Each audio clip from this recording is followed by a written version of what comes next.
we're going to be talking about preparing for marriage. Welcome back to the channel if you've been with us before. If this is your first time with us, welcome to Choose to Love. My name is Jonathan. This is my wife of nearly 13 years, Tainara. And like I said, we're going to be talking about the preparation for marriage, what it looked like for us, what we wish we knew, what we wish we would have done differently, or what we would have done the same looking back at it after all these years. But before we get into that, subscribe to the channel. It helps us know if the content that we're creating is beneficial to you, if you're getting something out of it, what it is you maybe want to learn about or hear us talk about. It helps us just know, again, like if it's beneficial to you, but also it gets to spread the message to other marriages, helps the algorithm out, it helps spread the word of Jesus and the good news. So, again, preparing for marriage. So there was a, like a couple things that popped into my mind, a couple verses specifically. I can't read this far.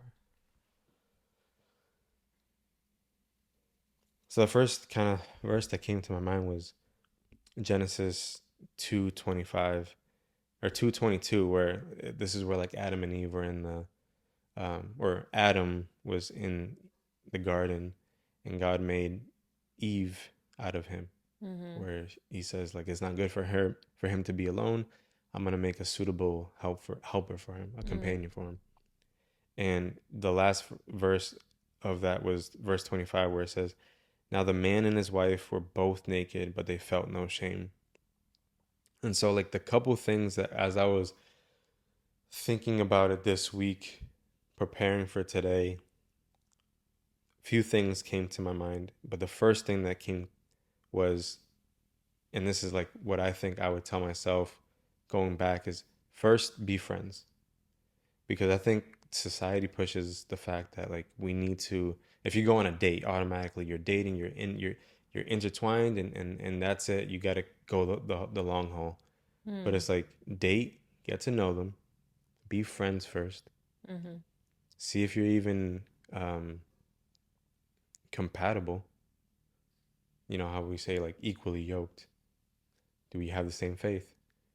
Have the conversation. That's the second thing I said is have communication. Mm. Have that communication of everything. That's why I said that verse of 22. They were both naked but felt no shame, in the sense of like we have to know, honestly, almost like everything. Not almost, you really should let that person know everything about you before you get married, like laying it all out there. I say that because yeah, you're gonna like unpack layers as marriage goes on, and Yeah. but as you're dating, you're getting prepared to get into a marriage with that person. All the stuff that they have in the past, the baggage, the daddy issue, the mommy issues, the past relationship issues, the insecurities that they have, I would want you to lay that all before me, to let me know Mm-hmm. like this is all of me that you're getting. Yeah. It's And it's it's tough to do though because it is. I'm not saying that it's not. especially when you're in the beginning, like dating, because that I feel like that would take a couple years. It wouldn't be, and in when you're thinking about like a Christian relationship or a relationship where God is centered and you're looking to pursue that relationship into something romantic, a couple of years is kind of hard to do, right? Because you have physical needs as well. I'm just saying, you know what I'm saying. Everybody knows what I'm saying. So, Yeah, but I'm not saying that a couple years isn't, you have to do that all on date one. but you're just saying like I'm saying in lay out the preparation. baggage. I'm saying have communication Yeah. Yeah. in preparing for marriage. I'm not saying do this all date one, date two. Like as you're seeing yourself liking this person more and more, and if you're dating them for the hope of marriage, Mhm. have the communication and the vulnerability, and like I said, just be naked in front of each other non-sexually. Yeah. And even though you're gonna want to do it sexually, and lay it all out there so that way there's no hidden, there's nothing hidden. So like even the communication of like, what do you expect out of marriage? What do you want? What do you expect sexually out of marriage? Mm-hmm. Um, what do you expect? How many kids do you want? Like having that conversation. What do you want to work? Do you want to stay at home when we have kids? So that Mm-hmm. way, when that time comes, that season comes, because eventually it will, you're not completely blindsided. Yeah. And like And I things mean, things things can can change, change. people can Yeah. change, but at least you know the person and Yeah. like you actually really understand them. And the third thing I thought of was setting goals together. Like what okay, what is the goal that we're trying to get out of this marriage? Mm-hmm.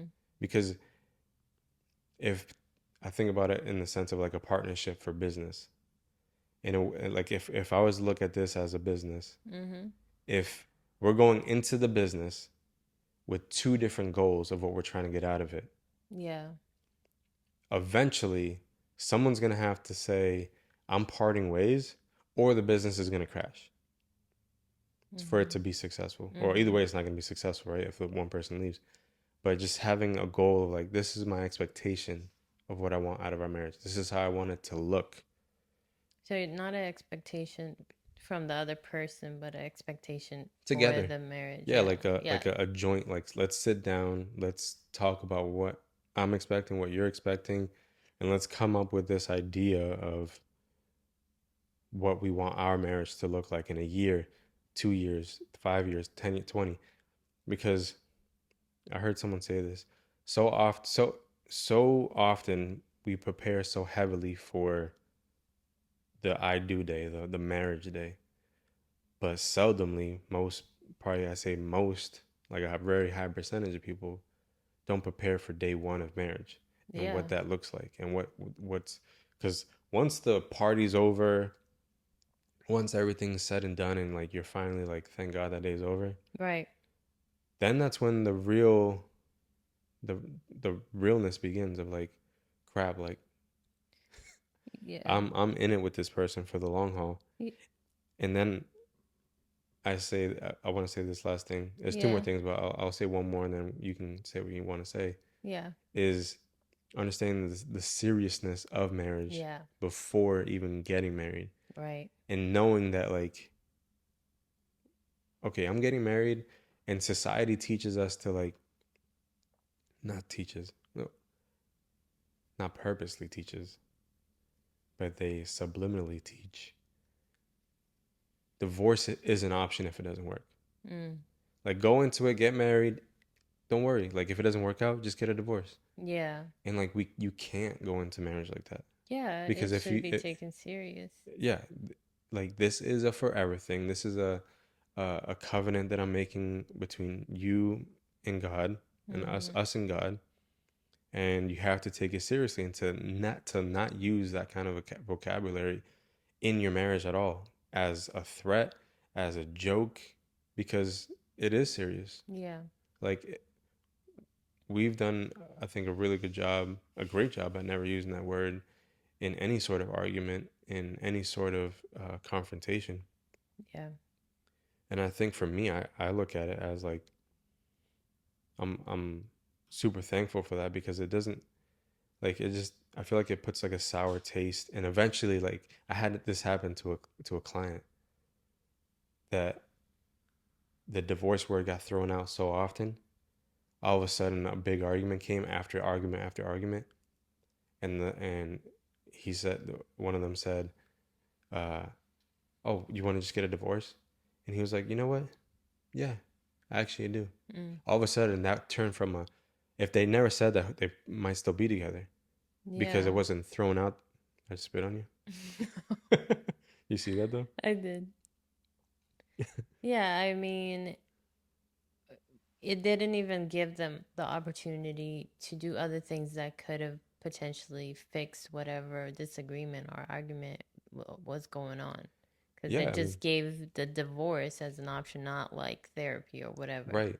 And if once it's like said over and over, it's like you're putting a thought that Yeah. turns into a seed, that turns into like a weed and a plant, and like it just gets bigger and bigger. Like if you continue to say it, It's not it's not, wise, no, it's not healthy right? and it's not fair. And it's not kind. No. because because that's a harsh threat. it shows the person that like I have an out if I want. Yeah. I'm, I said I do, and I meant it, but I also have an opportunity to get out and not feel any sort of ill feeling towards you. Right. I mean, divorce obviously is not fun for anybody, Yeah. but there's no sense of talking about a worst case scenario in an argument just for the sake of winning that argument or making Mm. a point. It's just it's not necessary and it's mean. Yeah. It's Absolutely. mean. And then the last thing I thought of was that marriage is not the goal, it's a relationship with God Mhm. individually as people. Because when Yeah. we do that, and I don't know if I wanted to bring this point up. Honestly, that's the biggest. I think It's the that's the biggest. first. I didn't want to sound corny though. I felt like corny or like religious because like everything that I said I felt like has to do with the way God wants it to be done. Mhm. I didn't know if I wanted to say that, but it is the biggest thing to So me. that's my first point. So go ahead. First I point. mean, I like the way that you took the subject. My perspective of things is going to be a little different Oh my gosh. because I mean it's the same thing. It's just cuz you talked more about like okay, you're intentionally dating this person, now you're going to talk about what you both want in a marriage. My thought while preparing for this was like as a single person watching, how do you prepare yourself? You don't have Oh anybody yeah. in mind, but how do you prepare yourself? As an individual, Yeah, because I definitely took it from the sense of like you're either already dating. dating, Yeah, engaged, yeah. like ready to get married. But the points are still very similar. Yeah. I mean, I'll get into it. Like I said, I did say my first thing would be put God first in your life, build that relationship first. That should be the relationship that um, you focus your all your focus on, and your dependency should be on God. You have to practice that before you're getting into a relationship and not allowing that relationship to be your focus and your dependency. Can I say something to that? Yeah, Can you call on me? go ahead. Um, because if you're looking for a relationship to be like your identity, then you get into Exactly. that relationship and it falls apart. You lose Exactly. yourself. Exactly. Versus you find God first, the relationship comes in, you're already strong in your Mm-hmm. faith, You know who you you are know who and you you know are. whose you are. Yeah. That's my second point. Oh, I'm just helping you out here. You are. So yeah, It's so like I read your notes, with your relationship a with lot of notes. God, God will reveal many layers of you and he'll tell you what you need to work on. And you take that time to heal your heart, right? You let him heal your heart so you stop believing the lies that people have told you about yourself and you learn about who you really are and again, whose you are. So then by the time you're getting into a relationship with somebody, you're not confused or you're not believing a lie of like, oh, you're not going to get any better than this. Mm. Like, that's red flag number one, right? If someone's saying that to you, that's not good. But you know that you know your worth and you know where you stand. And you're going to know if, like what I said, you're equally yoked or not. Yeah, Because if you know your foundation, somebody can't come in and knock you over. right. Because then if you're not, if you're not firm in your foundation, then all of a sudden you might be physically attracted to one person, Yeah, but then you realize that they don't have the family background that you're looking for. They right. don't have the the faith that they want. They don't have a good group of friends. Mm-hmm. So then you don't just accept anyone for anyone in the context of wanting a relationship with them. Sorry. Yeah, no, that's fine. Yeah, because, charm and beauty, they're fine, but they're not foundations for which you build your life on. Say it again. Like the charm and the beauty, right? We Yeah. look at those things, but they're not a foundation to No. build your relationship on. They fade. right? So that's so the verse that came. Yours didn't fade though. Oh, You thank do you. you do get better. You do look better as you get older though. Thank you. I try. But No, you don't. That comes natural. it is genetics, but I do try Yeah. anyway. Well, that's. Can I make that a point too? Sure.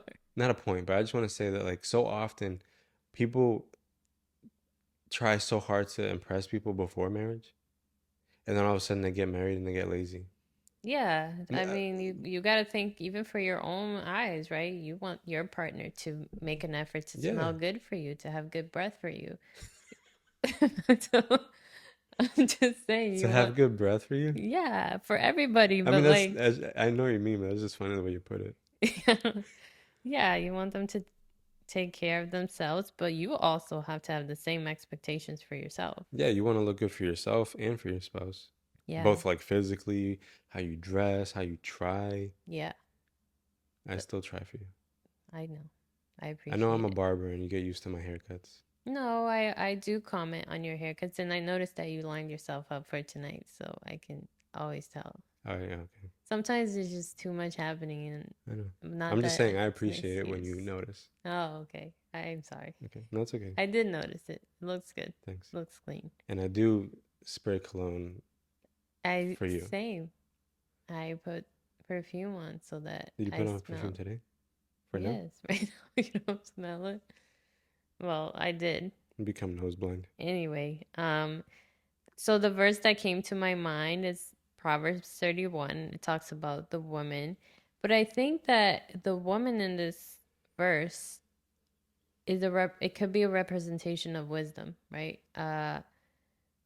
And she also calls people to fear God, and the fear that she talks about, the fear of the Lord, is a fear of to have a heart for God, a woman who honors God by speaking to Him in everything she does, and she trusts Him with everything.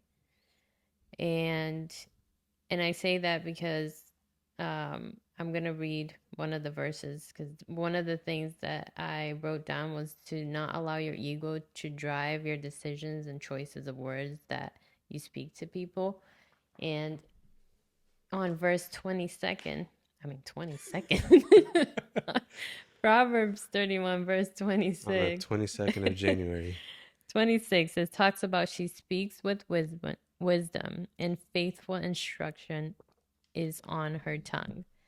And it's really important before you get married in your all your relationships that you practice not allowing your ego to get to what you're going to respond to people. Be mindful of how you talk. So you be kind, right? And what we were talking, not using the word divorce. So think about the words that could trigger your partner. You love them, you don't want to be offending them. So practice while you're single and your friendships, right? If you have other sex friendships, so like as a woman, you have a guy that's your friend or whatever, Other or sex relationships? like another Oh, like the sex. opposite Yeah, sex? the opposite sex. Thank you. So like practice with Mm, them, because that's a good practice, right? yeah. Because then you also realize like men think very differently, and we expect going into the relationship that they have the same mindset that we do, and they just don't. But because you can practice with that person, because they're your friend, they'll provide feedback. And that's another thing. Listen to other people's feedback of how you are as a person, Mm. and take your ego aside, right? So to be able to listen and let others pour onto you, provide positive feedback that's going to help you in the future. Another thing that talks on that is practice listening to other people. Again, right? Uh, and not just other people, but also practice listening to the God's voice, because that's going to help you discern if the person that you're dating is the right fit. It fits if your goals align, and you're not just looking at the outer appearance, but you're looking inside, and if you have the same beliefs. Yeah, I think also to your point about like having people to pour into your life, I think we also need to it's important to have like the good friends in our life too to be able to Yeah, not only say after that you've broken up with them, they're like, "Oh yeah, I didn't really like him." Mm, Like you need to have that's that. You true. need to have that friend that's like in a nice way, maybe pulls you aside if you're all together. If not, like, but just says like, "Listen, I actually don't think that this guy doesn't seem like the right fit for you." Mm-hmm. But the thing is, like, when we're in that, uh, what would you call it? Like the beginning Honeymoon, stage. No, not even the honeymoon, but like before that, like crush. yeah, like the crush phase. Like you're not looking at their flaws. You're looking at just them as your crush, and like you're falling for them. Yeah. But also like allowing them to say the maybe the way that you do this in a relationship isn't the healthiest as well, because it's not always just not the right person, but you are also doing something that's jeopardizing your relationship. Mm. Um yeah, so the point I wrote down was to learn to surrender, to allow people to give you feedback, right? Because in marriage you do need to learn to surrender, because it's not always easy to listen to your spouse say they don't like something. So it's good to practice that in your other relationships before you get into the ultimate relationship that's marriage. Um, and also like going back to the whole dropping your ego and not allowing your ego to um, determine your choices of words that you use for other people is fight practice fighting the problem and not the person, because that's tough to do, right? When you have a disagreement, sometimes it can seem like you're fighting one another, but you should be fighting what caused you to have the tension, not the person. That makes sense. It does, but can you give like an example?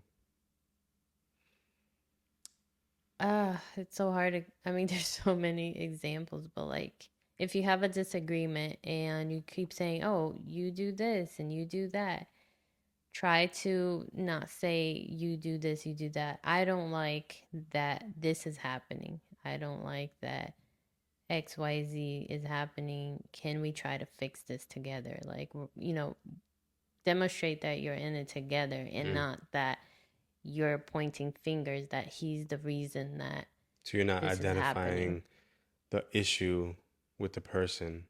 It's identifying the issue separately and saying like, this is the issue. How can we fix this Yeah, together, even though it's maybe one person doing it specifically? yeah. And I think you can practice that in your relationships, right? With your Yeah. friendships. And that's one thing to keep in mind when you have a disagreement with your friends or whomever, to practice that. Practice, listening more, and when you say your side, trying to not point fingers at them.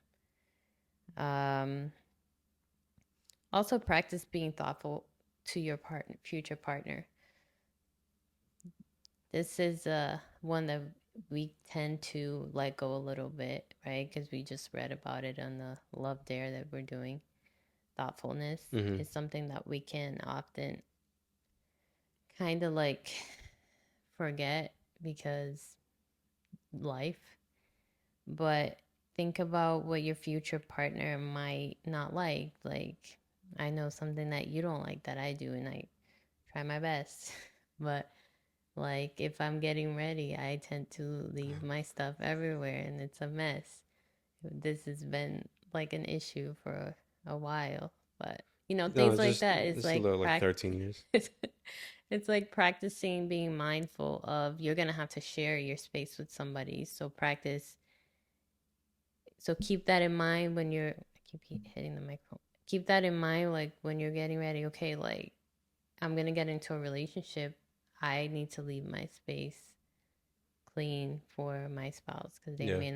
may not make them happy when they see it in other way, right? But I'm just saying you're focusing on yourself to be the best that you can be, and just pray that God will provide you with a partner that's also been preparing himself, because this is not just for women. Like, men need to be preparing themselves in those ways as well. Mm-hmm. um And know the biblical foundations of a good marriage. Study the Bible, read books. So then you know what you're looking for in a marriage. Because why do you want to get married? Is it for the fantasy of it or the biblical expectations?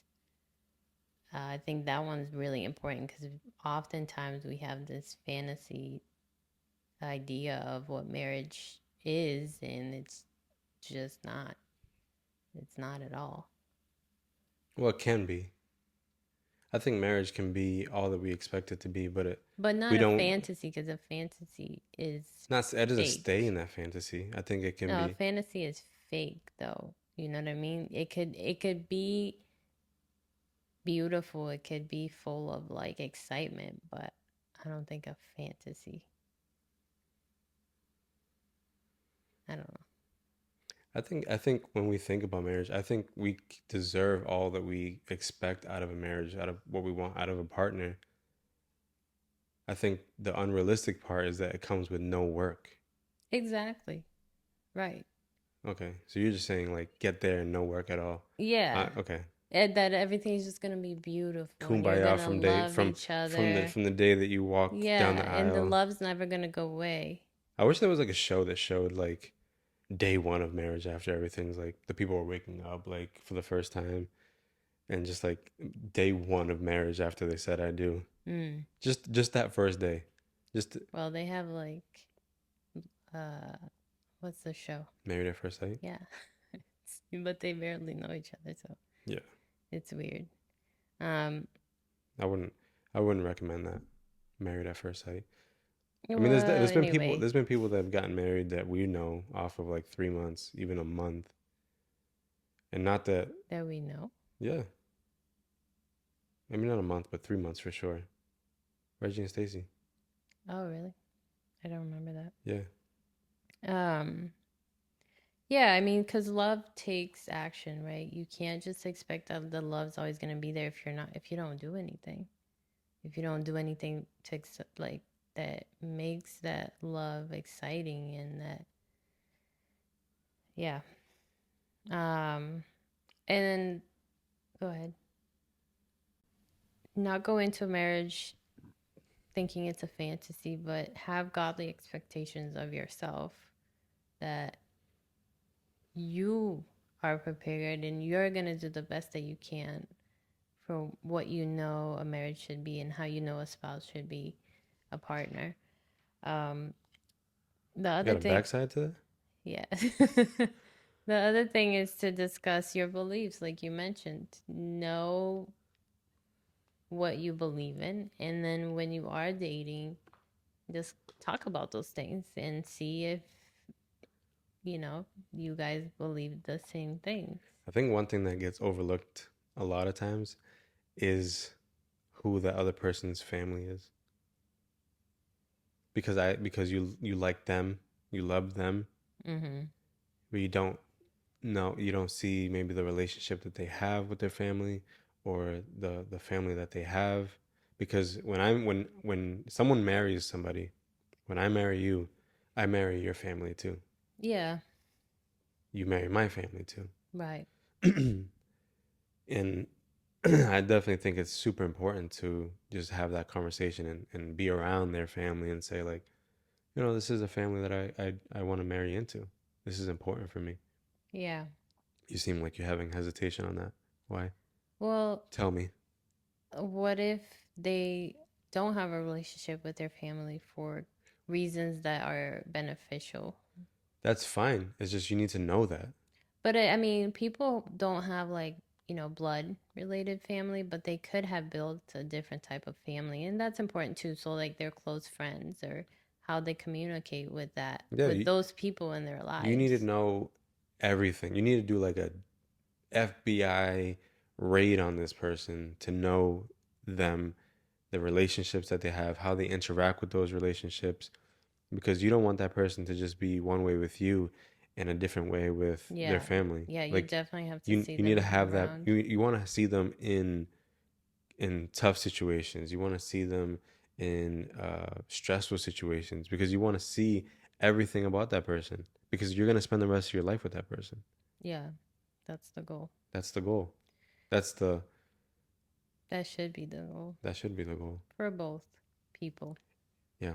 And I do think also another good thing to is find, and I'm going back to the point of mine where it's like Mm-hmm. dating, about to be engaged or engaged already, Yeah. finding a couple. Yeah, that's my next point. See, It says talk to couples you admire. because it's just mentorship. Yeah.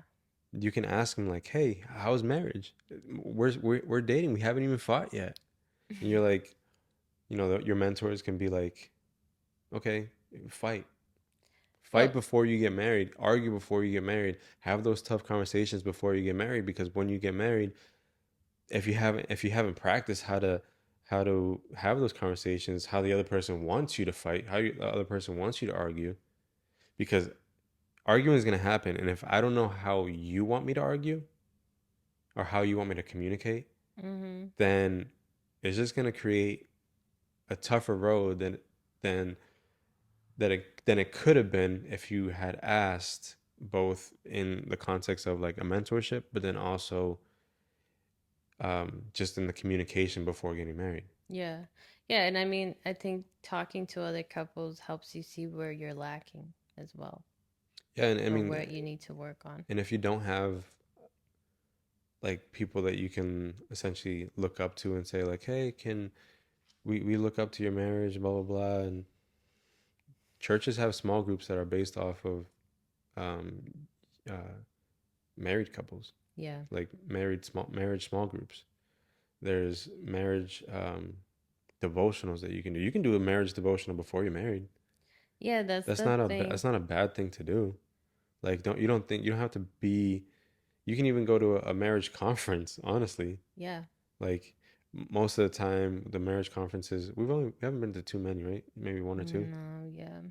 But I wonder how many people who are not married go, or even how many single I people mean, go. it's tough. It's tough to go. It's very uncomfortable, I think. Yeah, but I think it's for me. If someone was like, "Yeah, we're not married yet, but we want to see what this whole marriage thing was No, but about." I'm saying like alone. Oh yeah, alone. As That's a couple, yeah. if you're going alone, But I mean, you can still learn, for but it's sure, hard to it's gonna be put awkward. yourself. Yeah. But that's what I was gonna say too. Like we take so much time to prepare for careers, years, right? To prepare for careers and in money, so time and money, and yet we don't do the same to prepare for our marriage or to be someone else's spouse because that's a role that you have wherever you go. But like your career, you're doing that at your job, but you're not that everywhere you go. You're Yeah, still a wife, you're still a mom, you're still all those things when you're wherever you are. But yeah, we don't take the time or money where like to spend on books or to spend on a marriage conference or seminar. Yeah, whatever. So I think that's important to take the time to especially read. There's so many good marriage books out there yeah. that people can read, um, and take the time to talk to people. But also take the prepare yourself to share to share your space.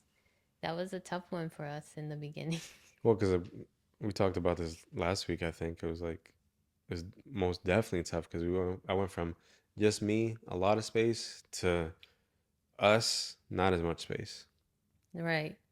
And I mean, at least you somewhat were like used to having people share your space. I mean, having people to share your space with, like you had sisters. Yeah, But for me, I didn't have that. I definitely So, think sisters helped me prepare for marriage too. yeah, absolutely, I'm sure.